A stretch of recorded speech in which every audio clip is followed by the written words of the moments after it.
Stop Corey Seager.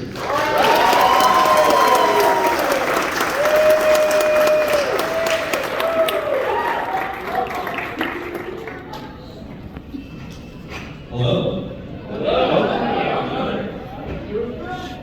So let's start with this. I should have brought a puck.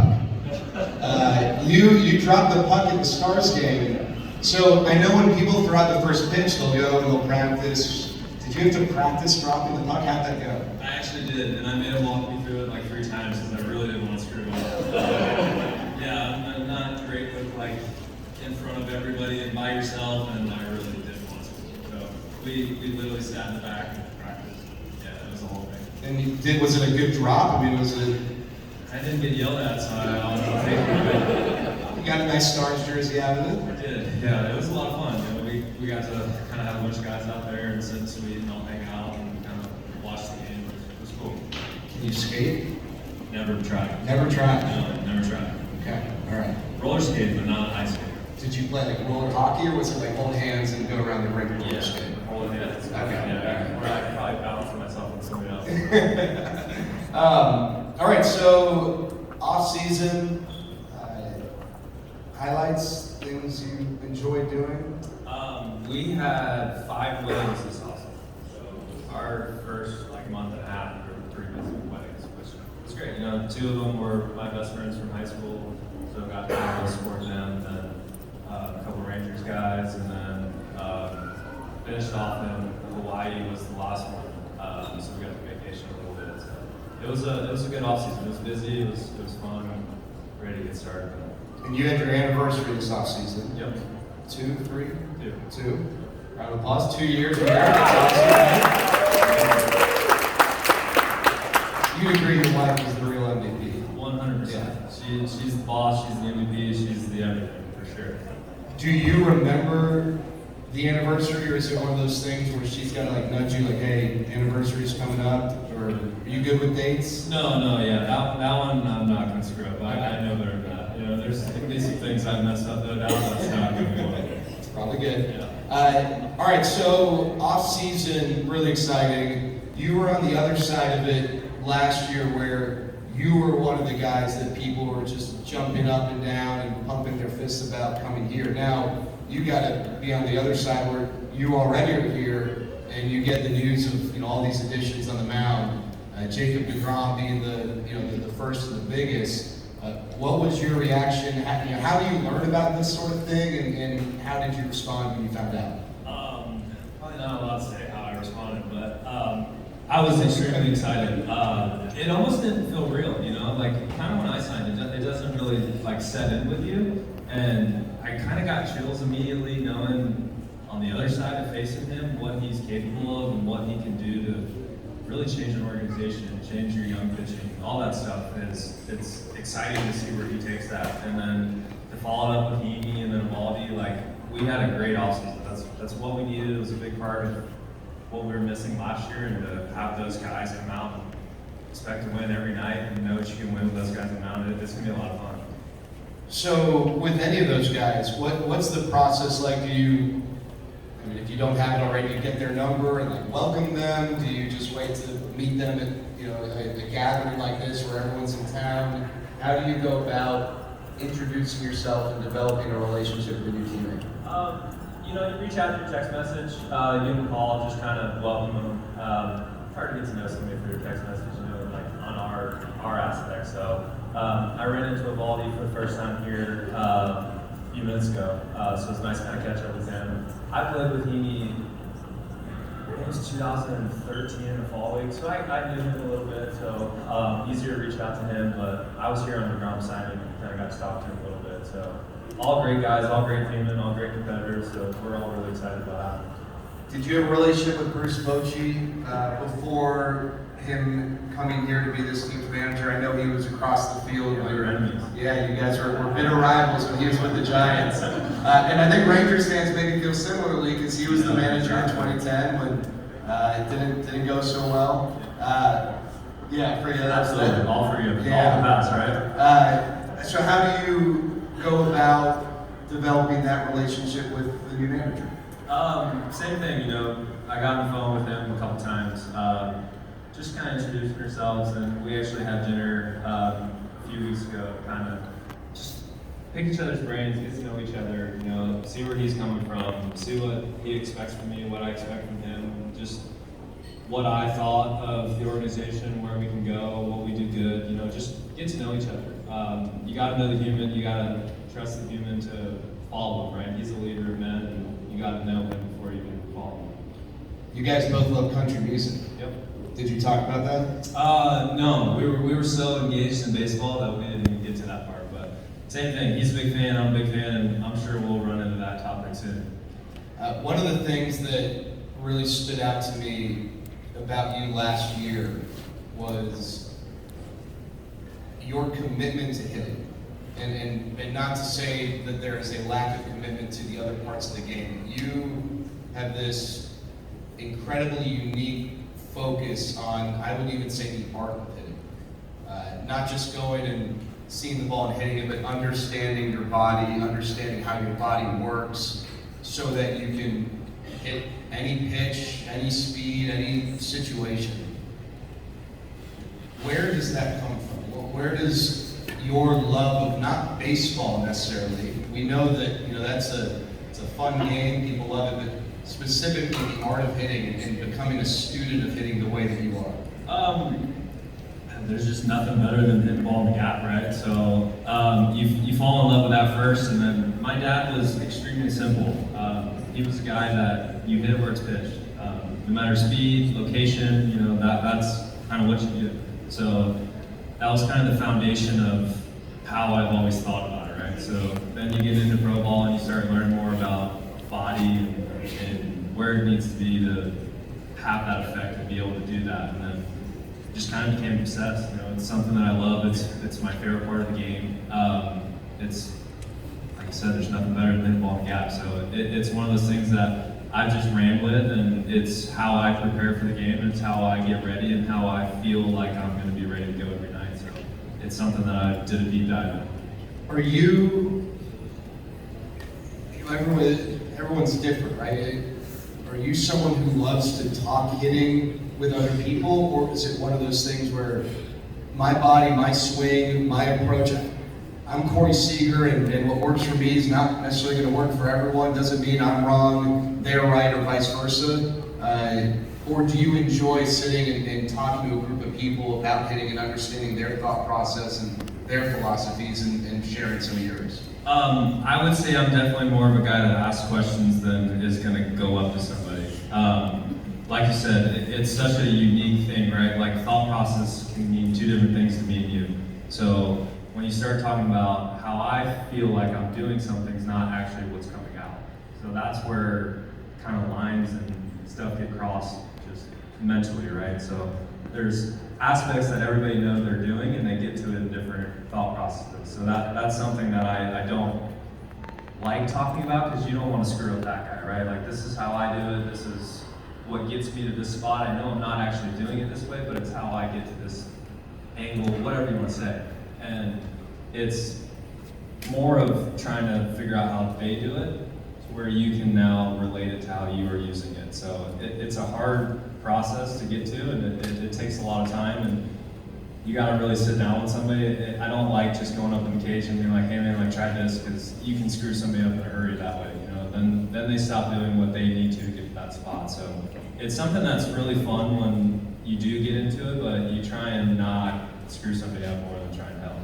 Who's someone you just love watching them hit, or, and maybe both, someone you'd love to talk hitting with, someone whose brain you'd like to hit? So one of my old teammates, Justin Turner, I would say he's just as locked in with how he does things, and I think we both agree on the fact that we know we get to the same positions in our swing, but we get to them very differently. And knowing that and having the trust with him, you can ask him his feels for it, because maybe today that feel will help me get back to what I'm doing. So just watching, I watched a lot of his games, right? He's a professional at bat. He's never not on. You know, even when he doesn't feel good, he's going to throw out 4 at bats, and to be able to do that for as long as he has, it's impressive. He's probably my favorite person to watch it. All right, complete this statement. I would grow out and have a big red beard like Justin Turner if I was guaranteed one. I wouldn't. No, I was looking at your wife to see if she had any reaction to that. All right, so velocity, that's a big part of baseball these days, right? Everyone's throwing harder. The average fastball is faster than it's ever been, and we got all these metrics and measurements now to really break things down. There was one player in Major League Baseball last year who hit multiple home runs off of a pitch at least 100 miles an hour. And it was this guy. I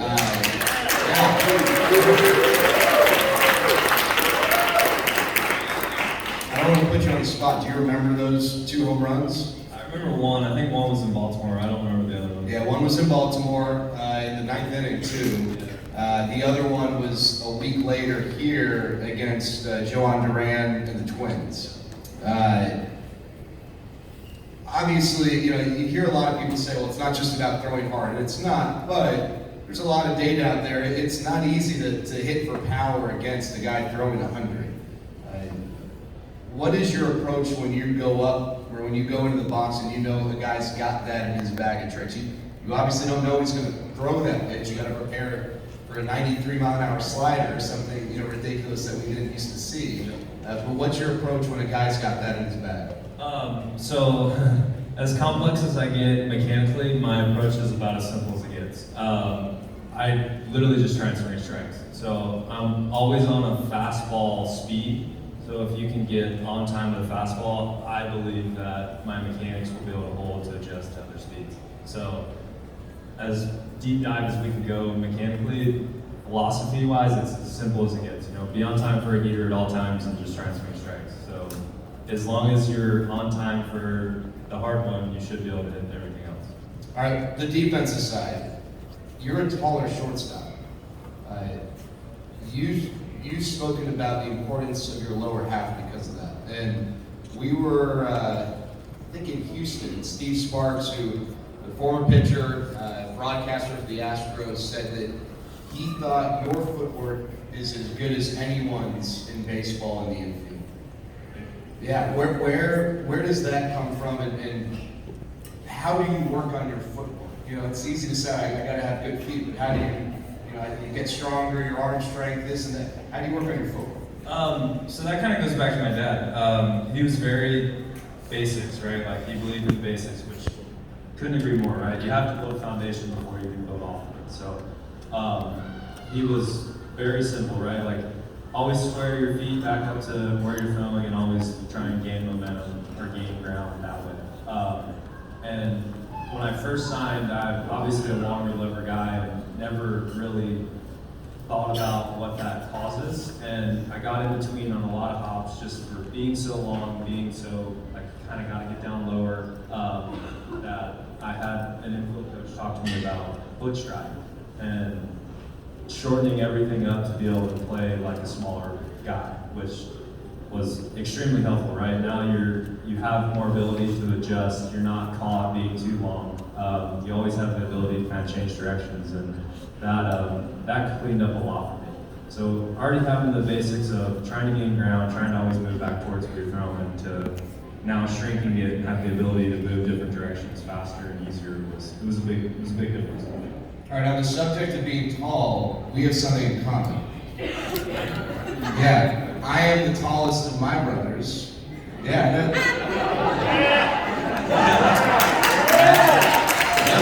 I am every bit of 5'6" and 3/4. Ice relative, right? Exactly. Feel bad for my future kids. My wife's not very tall either, so we'll figure that out. But you're also the tallest of your brothers, right? Yep. Okay. Do you? I don't know. Is that ever a part of the conversation? Like, do you make fun of them for that? Do you get? Okay. Yeah, absolutely. Especially my older brother. He's the shortest, weirdly enough, in the three. So when I was in high school, just starting to grow, he was in college and would come home randomly and literally wouldn't stand up beside me. He would always sit down every time I got close. He'd make me sit down if he got up. Like couldn't have shoes on around him. Like he still, like when we take pictures, he finds the high side and tries to get like a little bit taller. It's definitely messed with him a little bit. Now, and that's Kyle, your other brother Justin. He's a big guy. Yeah. Like So I mean, I don't know. You're not winning a wrestling match with him, are you? no, I don't beat any of them. You know. Okay, none of them. Yeah. You don't fight angry. You know. They both got the little fire to them. So Kyle's the I'm gonna say shortest.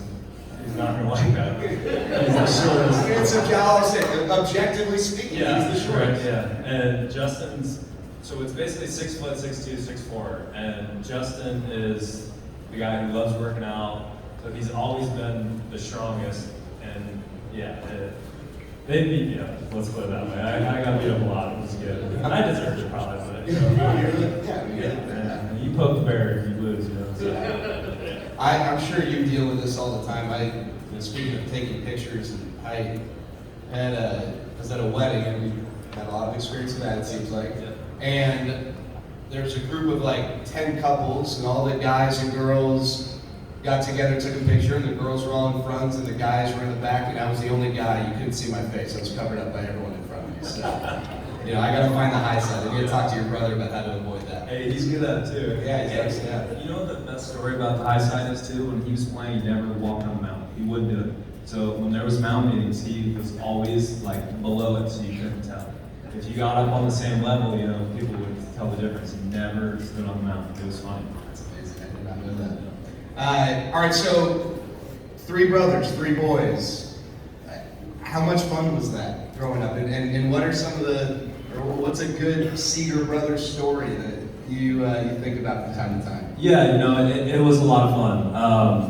Being the youngest, I was always around older people, and I think that's what kind of helped me kind of grow up faster, mature, change your game almost, right? You got to compete with the older guys, but it was my middle brother's the most competitive and wears his heart on his sleeve, will let you know how he's feeling at all times, wants to win, has to win, will kill you to win. Kyle is the antagonizer and could get under his skin, so somehow I always ended up getting beat up because he would piss him off and then he took his anger on me because he couldn't take it on him. So, there was a lot of that, we played everything though, basketball, ping pong, pool, you name it, we competed at it and had fun. It was good. It was a lot of fun. I probably had the most bruises at the end of the day, which wasn't great, but I wouldn't change it for anything. If we did a Seager Brothers like decathlon, so all the games in sports, so baseball, basketball, whatever, board games, ping pong, who's winning? Oh man, what are we doing baseball wise? Well, let's take baseball out of the equation. Ping pong, I win. Pool, Justin probably wins. Basketball, they're gonna argue with that one. Because Justin was by far the best basketball player, like all around, but Kyle scored 1,000 points in high school, and there's only been 3 kids, I think, in our high school history that scored 1,000 points, so like, kind of hard to argue with him, right? Like, he's pretty good at some point, but it's probably one of them too, basketball. I don't know, what else would we play? Yeah, no, I don't, board games, whatever. No, not a lot of board games. We all have our own card games that we're better at, so I don't know, can't really pick one. So it's pretty even. Yeah, probably pretty even. Who's the better cook? Oh man, I don't know, opinion was hard. Yeah. Whose wife is the best cook? Mine for sure. He's a very smart guy right here. All right, so speaking of basketball, you played in high school. I guess first of all, how would you describe yourself as a basketball player? I was just bigger than everybody else in high school. I was a guy that like enjoyed the garbage of it, right? Like I enjoyed rebounding, I enjoyed cutting. Like I didn't need to be the guy that scored 30 points a game. Like probably could have if I wanted to, but just didn't have that in me, right? I liked the flow of basketball. That's kind of why I played. It was get in shape, different muscles, get away from the game a little bit. So I enjoyed basketball and its flow. I was okay, right? Yeah. I wasn't anything great. Okay. Well, you could dunk though. Yeah. That's pretty cool. What's yeah, that like? That was fun. I still. Only one of the three brothers to dunk in high school too, so I can All right, I like it. All right, you're building a 3-on-3 team amongst your Rangers teammates. Okay. Do I have to be on it? Yeah. Yes, you gotta be on it. Although I like, you're thinking like a GM, you're gonna build the roster. Yeah, No, you gotta be on absolutely. it. Who are your two teammates? Who you I'm gonna go Taylor Hearn for sure, right? Big basketball. 6'8", long, athletic, like can't turn that down. Don't leave that on the bench, right? And then we got some height already, so I'm gonna go Brad Miller for the scrappy guard, right? Like you need the high energy, you need the intense guy who's gonna go out there and body somebody up, and yeah, I think that's gonna be my three. Good. It's a good clubhouse guy. Fun. He seems to know everything about everything. He's Everything about everybody. Yeah. That's the most personal guy you can be. Tries to find a way to relate and does. You know, my favorite game this past year was the first year Brad was with the Rangers. So I'm sure people with Seattle and Tampa and Philly, they already do this. But my favorite game before the first game of every series was how many players on the other team is Brad going to go over and speak to? Is there anyone in baseball who's like, doesn't just know, but has relationships with more people around the league than Brad? I truly can't think of another person. It's quite impressive how it's everybody. And it's not like, oh yeah, I kind of know him, like, hey, and then you leave, like, full-on conversations, everything. It's funny. It's like, it almost wears you out. I don't know how he does it. Yeah. I wouldn't be able to do that. All right, so this year, new rules. I imagine there is not a lot of disappointment for you that you are not going to have 3 infielders on the right side. Yes and no, because you play both sides, right? Like I love the strategic side of it defensively, right? You can 100% get an advantage defensively, just putting in more effort, putting in more detail, how you're going to pitch the guy to where you're going to stand off of it. So on that aspect, like it is a little disappointing, but offensively, yeah, like couldn't be better, right? Couldn't be happier that they're not just going to be exactly where you're going to hit the ball every time, right? So both sides are offense definitely outplays defense, though, right? Like you definitely want to get hits. Yeah. Brock Burke said something to me the other day. He said, I don't let numbers define me. I'm talking about his stats. Specific to the rule changes and how it used to be. When you would hit a ball, I think you ended the season with the most outs hit into the shift on balls 100 miles an hour or more off the bat, which is simply to say, I guess if I were to pare that down, you had maybe as many, if not more, unlucky outs than anyone in baseball. But you can't control what happens once the ball hits the bat. Do you go back to the dugout ticked off, or do you go back to the dugout thinking, hey, that was a great at bat. I did all I could. I hit the ball on the screws. Can't control that they had 27 guys on the right side. It's obviously, you're a little disappointed every time, right? But it's probably more on how you're going, right? If you're having a good week and they take a hit away, you're like, man, like it sucks, but like you can get over it. It's times where you're struggling and you finally take a good swing and the guy's standing right there and you're just like, come on, right? Like, I needed that one to get going. So that's where it'll be different, right? So you have a great first at bat and you're struggling and you line out and you're mad now, like how long does that translate to other ABs where if that's a hit now, you have a little more confidence, you might get another one that game, and that's where things can roll. So it's more like how it slowed down the slumps than like when you were going good and it stopped it. So on that aspect, I think mentally it's going to be a lot more rewarding. But like I said, you're not up there trying to hit it any certain way. You're just trying to hit it hard, and you have no control after it hits your bat. We're going to get to some questions from you guys here in a second. Not yet. I got a trivia question. I mentioned earlier that Corey set a record for most home runs ever in a single season by a left-hand hitting shortstop. How about a round of applause for that?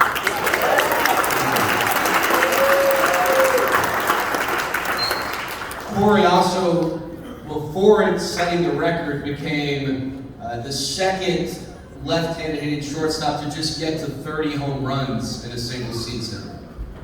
Anybody know who the other was? Brad Miller, very good. Did you know that as the season was going on? I didn't. I found out like one before. Actually, he hit 31, was it? Yeah. I found out when I hit the 30th that he was the leader at 31. Did you, like, any sort of trash talk or? No. You broke his record. Yeah. There was a little jab in there. Yeah. Not too bad. No, not too bad. When you surpassed him, you didn't like stare into the dugout at him as you're rounding the bases. I definitely should have. That would be funny. I threw my little jab in there and then I got out. That's my secret too. I know we've talked before, and baseball's such a weird sport in that it's a series of individual actions, but not unlike other sports, you want to win, and that's what's most important to you. But did you take any time to think about how neat that is? I mean, to have more home runs in a single season by a left-handed shortstop than anyone else ever? You don't in the moment, but as the off season kind of comes around and you're thinking about what you could have done better, where you want to change, stuff like that, those do come into play, and it's really surreal. Like it's hard to imagine, right? Like you play this game because you love it, and then when you start having stuff like that, you start thinking about all the great players that came through and who you idolized and stuff like that. So it does kind of hit you in the off season, and it's a really cool moment. Okay, cool. You guys ready? All right. Little man right there, Rangers hat. What's your name? Emerson. All right, you're going to lead us off. Can you do that? So the question from my man Emerson for Corey was when he was younger, why did he choose baseball over basketball? Is that the question? Why did you choose baseball over basketball? My dad played, both of my brothers played, and I played that a lot longer. It's kind of where we started. Basketball kind of came later for me. It was more like middle school when I started playing, just kind of get away from the sport. You know, I feel like you can't do something just nonstop, one thing. You got to get away. You got to take your breaks to kind of bring you back to the sport. So it was a great way to kind of get in shape and work on some footwork. You know, moving your feet, stuff like that. So I was just better at it too, right? Like I was better at baseball than basketball, so it's more fun when you're better, right? So that's kind of what happened. So you'd advocate for, hey, don't just play one sport 365 out of the year. Mix it up. You know, take a break, take your foot off the pedal. Yeah, absolutely. You know, it's a long season for us. There's points in the years where you want to do anything other than what you're doing, right? So it's you find your little ways on off days to kind of get away from the game, get away from the emotion of it, the physical, mental aspect of it. So growing up, you know, I played basketball to get away from the sport and to bring you back. You know, you don't ever lose the love for it. It has its wear on you. So getting away almost made it better when you got back to it. What else we got? Here, Jared. Yeah.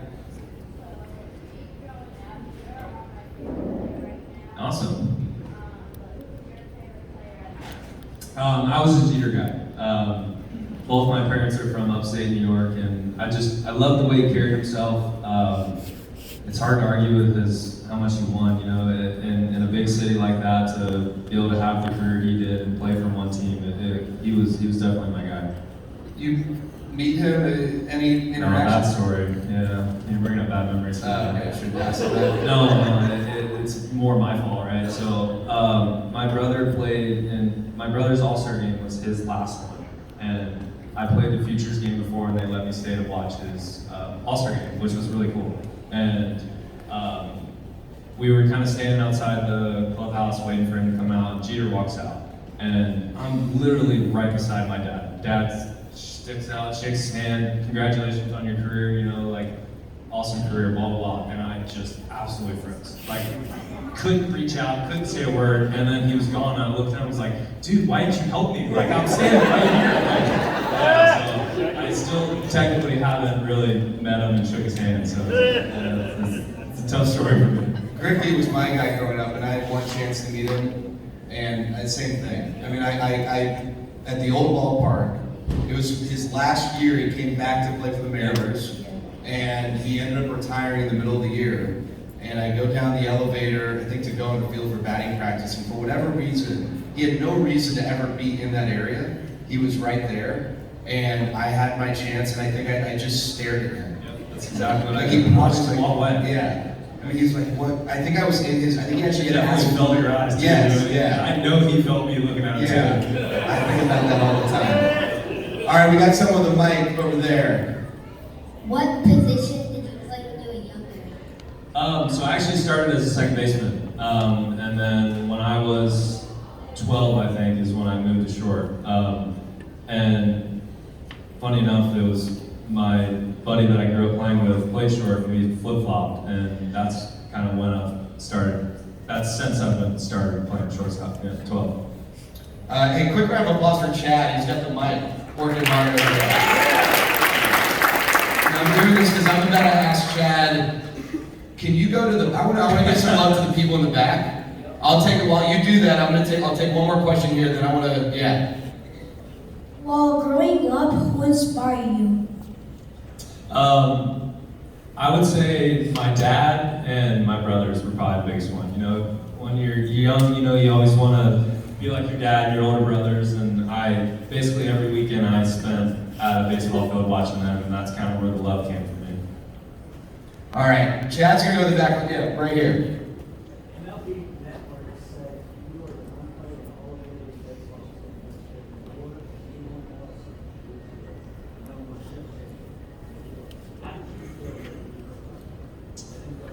So the question, for those who couldn't hear, was MLB Network said that Corey would be the biggest beneficiary of the new rule changes as it pertains to the shift, and his feelings and reactions to hearing when the rules were officially changed.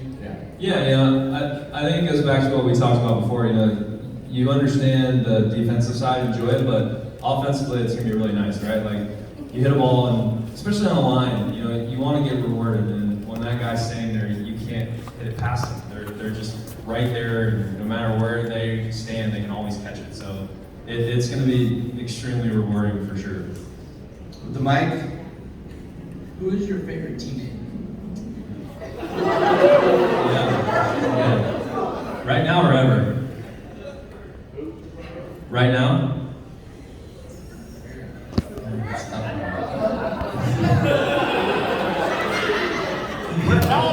You got 39 others on the 40-man roster today.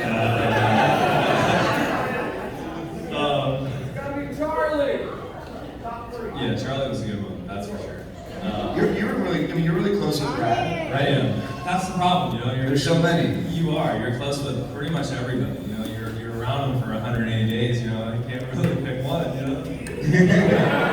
Okay, let me ask you. It's a great question, and it's tough, right? You guys are on the plane a lot. Yep. This doesn't necessarily mean you do or don't like someone better than the others, but I think it's to sit next to someone on a plane. You gotta have a special. You gotta like really mix well, right? You know what I'm Absolutely. So who's the best plane partner? See, I'm a guy on the plane that like we're gonna put headphones in and we're gonna watch our own show, you know. So I might not be the best guy for anybody, but I sat with Cole last year, and we actually did watch a few like stand-ups together, which was kind of funny, right? We were on our little dates on the plane, too. A little wine and everything, so that was fun. I sat with Cole last year, though. Okay. Who's your favorite broadcaster? Why did you pick number 5? I was actually given number 5. My favorite number was 12. I wore 12 all in the minor leagues, and when I got called up, they gave me number 5. And funny enough, that September I tried to switch and they wouldn't let me, so now it's number 5, and it actually I think fits well. So. And no one had 12 with the Dodgers at the time? No, nobody had it. Yeah. They just were like, you're a rookie. Yeah, and probably jerseys were made and stuff. Yeah. And, it's all the other stuff that you don't think about. Now, would you say you're superstitious? Routine oriented. Okay, routine oriented. And a part of that routine orientedness, or whatever the right word is, I mean, you won an NLCS MVP here at this ballpark. Yep. You won a World Series MVP at this ballpark. Yep. Right? We got another World Series MVP coming and an ALCS MVP coming. Not NL. I mean, you can't do the NL. Right? You have the same locker in the clubhouse that you had.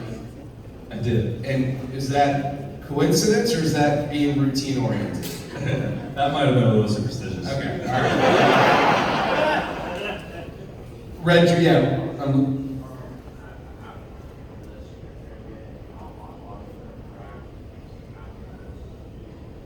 Yes, we'll make sure you get taken care of for sure. Thank you. Yeah, Corey, what's your adjustment now that you're in year number 2 in Texas? And you were last year, like in the adjustment to new city, new teammates, new team, everything. What's your adjustment now? Yeah. Yeah, that's right. The question, the biggest adjustment now getting ready for year 2 compared to year 1, new team, new city, just all the changes that come with signing, in the offseason of the organization. Absolutely. I think you nailed it, right? Like it's a lot of new changes. You become so accustomed to one organization, how it runs, where everything is inside the clubhouse. How to get to the stadium, all these different things that you don't really think about when you change. So last year was just a huge learning curve on meeting new people, being in a new organization, being in a new town, being in new cities. It was hard, it was a lot harder than I expected. I thought it would kind of just be like riding a bike in a different place, and it wasn't. So being able to kind of figure out all that stuff and figuring out off the field, everything like that, it comes into play. So I don't think it needs to be an adjustment now, it's now knowing everything, and you can get back to just riding a bike, like I said. Chad? How thankful are you, because you've obviously faced a grown up, that he's here and you don't have to face him, and now you can learn from him now? Oh my God, so thankful. Yeah, we actually had this conversation at a signing. He was like, "Come on, you can't tell me you're not gonna miss our battles." I'm like, "Not even a little bit, man. Like, I didn't have any fun facing you. Like, it's not fun when you just get me out every time, right? Like, I'm sure you had fun, Like, so it was funny though, just to kind of be on the other side and know what it's like to face him and to know what he can do, and especially in the playoffs. My first playoff game was against him, and he was throwing so hard and was so good, and you're like, how are you so poised right now? So to know that that's now on your side and know that he can give those lessons and stuff to people, and Evaldi too, Evaldi's played in the biggest games you can imagine. So we've got a bunch of guys now that can help on every aspect of the game. Who's a great pitcher in the league who you've had a lot of fun battles with, and for whatever reason, maybe, I don't want to say you have his number, but it's just... Oh yeah, who you got the best numbers on? Yeah, absolutely. Weirdly enough, it's Greinke. And Greinke's tough, it's probably like a little bit of luck here and there, and then you hit a homer off him and things like look a lot better than they are, but he's a fun at bat because he manipulates the ball, he manipulates speeds, he's not missing spots, so you go in there ready and expecting it. I think for the extended version of this, we can get into some great Zach Greinke stories. Yeah, we definitely could. Do you have any tips or advice for people that are trying to get to the major leagues and are playing baseball right now? Yeah, absolutely. Just keep working hard, honestly. Nothing's too small to learn, the little things matter. You got to start somewhere to be able to get to an advanced level and build off things. So don't skip on the foundations, and don't not learn the game. I think some things are changing now where the showcases and stuff are losing the aspect of a baseball player, right? Like knowing the little things in the game, having instincts, all that stuff really is important once you get here. All right, a couple more. How do you feel about getting a very long series when you face the Angels? So how did Corey feel about getting the Barry Bonds treatment against the Angels when he was intentionally walked with the bases loaded? Man, you can never be mad at a free RBI, right? Like I was pretty stoked, I'm not gonna lie. Like I was going good at the time, but like you can always strike out, right? Like you can bounce forward.